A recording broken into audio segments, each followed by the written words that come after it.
Puis, est-ce que t'es prêt? Est-ce que t'es prêt à vivre ta légende personnelle? À vivre ou à être la meilleure version de toi-même? Es-tu prêt à devenir un dieu? Ça a l'air d'un gros speech de motivation, hein? Mais concrètement, c'est vrai. C'est de la motivation, mais en réalité, c'est plus une projection du futur. L'humanité est prête. L'humanité vit une transition.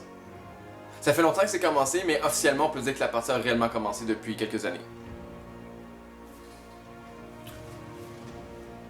Ce que je te dis en tant qu'être humain, c'est vrai. L'humain est un dieu qui s'ignore.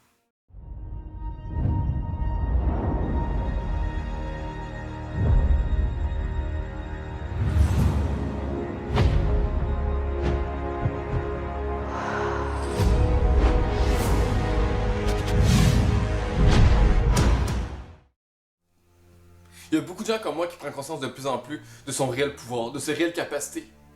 Mais beaucoup d'entre eux sont soit peureux, effrayés, apeurés d'être eux-mêmes, ou du moins de s'assumer et de l'exprimer devant tout le monde, de briller, de s'illuminer, de s'ouvrir. On a tellement peur, on est tellement à sa défensive.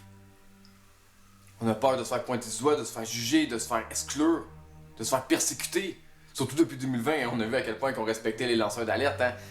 Ou les débats, tout simplement. Écoute, ben oui. On a vu à quel point que l'être humain est une priorité dans leur charte des droits.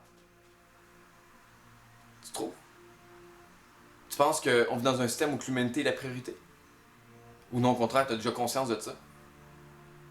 Avant, la mentalité, c'était celle du boss, celui qui décide. Ou que piler sur la tête des autres pour monter était une normalité. Que le fait d'être en compétition les uns contre les autres est une normalité. Souvent, ça se fait au détriment des autres.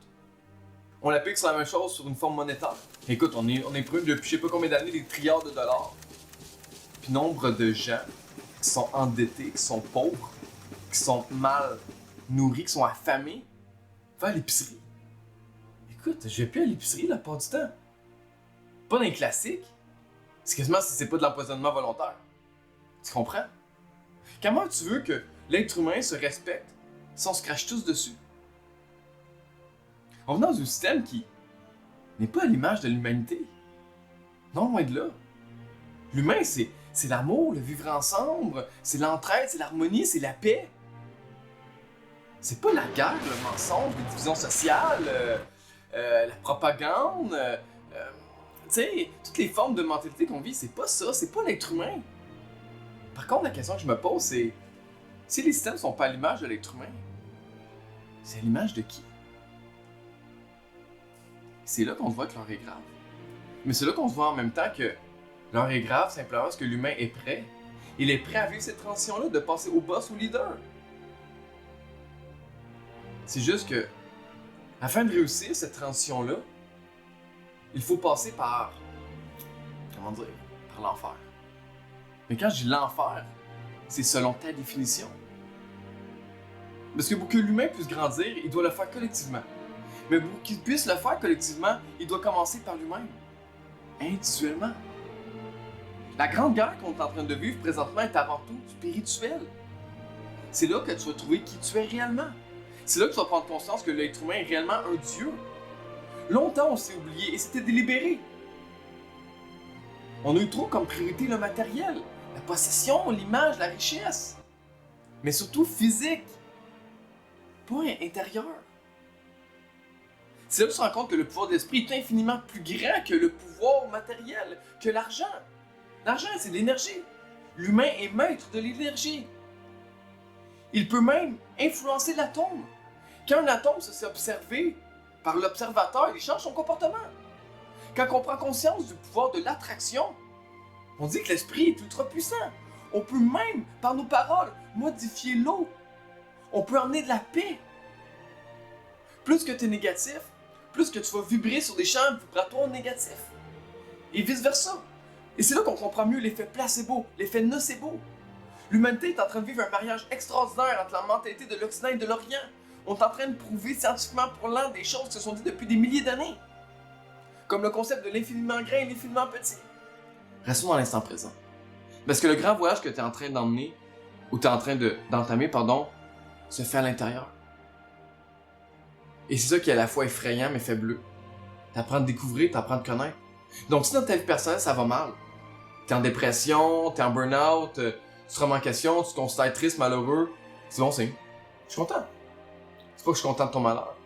Mais c'est juste que c'est quand ça va mal que tu te poses des questions. L'humain aime ça attendre d'être sur le bord du gouffre ou d'être sur le bord du mur afin de dire « Ouais, faudrait peut-être que je me prenne en main. Ok, faudrait que j'agisse. Est-ce qu'il est obligé de faire un choix? » Et c'est quand ça va mal que tu te poses des questions. Et c'est quand ça va mal que tu recherches le bonheur. Sauf là, tu te rends compte que pour avoir le bonheur, faut que tu règles tes problèmes. Puis si t'as eu l'habitude de fuir ou d'encaisser, là, faut que tu fasses quelque chose que t'es pas habitué de faire. Ouais. C'est difficile. Tu vas pleurer ta vie. T'as pas aidé comme ça. Bon, pour plusieurs raisons.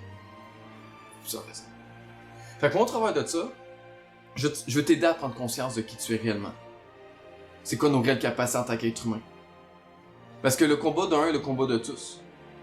Ce qui fait la différence sur le tout est avant tout l'unité. Toi, moi. Ensuite, ça devient nous. Mais avant d'aller plus loin, je veux que tu réfléchis à tout ce que je t'ai dit. La semaine prochaine, on va commencer sur le qui suis-je. De te poser des vraies questions fondamentales. De te donner les meilleures bases. Je vais te donner les meilleurs conseils que j'ai pu vivre. Parce que malheureusement ou heureusement, j'ai appris énormément par la souffrance. Et la vie m'a offert énormément d'occasions de grandir, de croître. Oui, par mon cheminement, mais surtout par celui des autres. Il y a beaucoup de gens qui témoignent, qui parlent, qui s'expriment. Mais très peu veulent écouter. C'est normal. On cherche le bonheur, puis la part de ça, on cherche le bonheur, pas par la beauté de ce qu'est la vie. Mais regarde la nature, regarde les arbres, regarde, c'est beau, hein? Non, en place on dit, t'as-tu vu les nouveaux graphiques du jeu, t'as-tu vu le nouveau film? Hein? On est comme ébloui par une forme de création qui est diffusée sur une TV ou un ordinateur ou un cellulaire, plutôt que ce qui nous entoure. Mais c'est correct. Je crois fondamentalement parlant que ça fait partie de notre processus d'évolution. Il y en a qui ont besoin de se brûler pour savoir que le feu, c'est dangereux. Mais ça veut pas dire pour autant que le feu, faut pas que tu l'utilises. La vie est un équilibre. Bref, sur ça, n'oublie jamais, ça reste que mon opinion. Mais le plus important, c'est pas ça. Le plus important, c'est que toi, tu crées ta propre opinion.